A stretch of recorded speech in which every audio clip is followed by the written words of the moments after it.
మిత్రులారా, మా కార్యాచరణ కొంత టిఎల్ విశ్వేశ్వరరావు గారు ప్రకటించారు. ఇంకా కొంత వివరాలు మేము మళ్ళీ ఒకసారి కూర్చొని మాట్లాడుకున్నాక దాన్ని కూడా మేము ప్రకటిస్తాం. ఒక 2-3 విషయాలు మహేష్ కుమార్ గౌడ్ గారికి తెలియజేయటం జరిగింది.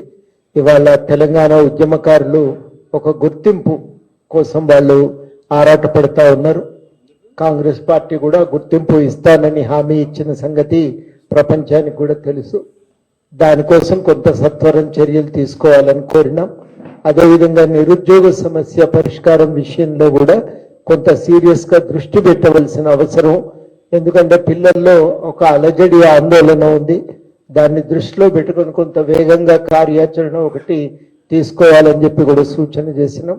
అదేవిధంగా మిత్రపక్షాలకు కూడా తెలంగాణ జనసమితికి తగిన భాగస్వామ్యం కల్పిస్తానని కూడా కాంగ్రెస్ పార్టీ హామీ ఇచ్చింది.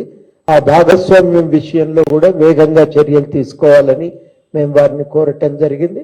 వాటికి వారు చాలా సానుకూలంగానే స్పందించారు. అతి త్వరలోనే ఒక నిర్ణయం తీసుకుంటామని. ఈ పొత్తు అనేది ఇక్కడితో ఆగకుండా స్థానిక ఎన్నికల్లో కూడా మేము అక్కడో ఇక్కడో కొన్ని పోటీ చేస్తున్నాం. అందుకు సంబంధించినటువంటి ఒక జాబితా కూడా అది కూడా నేను వారికి అందజేస్తున్నా. దాన్ని వారు కొంత పరిశీలన చేసి ఆ కొద్ది సీట్లలో మాకు మద్దతు ఇవ్వాల్సిందిగా నేను ఈ సందర్భంగా కోరుతున్నా. ఇక మిగతా కార్యాచరణ ఏదైతే ఉందో జూబ్లీ హిల్స్ ఎన్నికలకు సంబంధించి మేము కూర్చుంటాం. మళ్ళీ ఒకసారి మాట్లాడుకున్నాక ప్రెస్ మీట్ పెట్టి ప్రకటిస్తాం. అక్కడ మా కార్యకర్తలందరిది కూడా మీటింగ్ ఏర్పాటు చేస్తాం.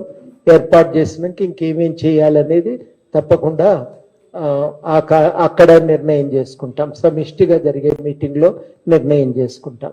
ఇది ఇక్కడ ఇవాళ ప్రధానంగా అనుకున్నటువంటి విషయాలు.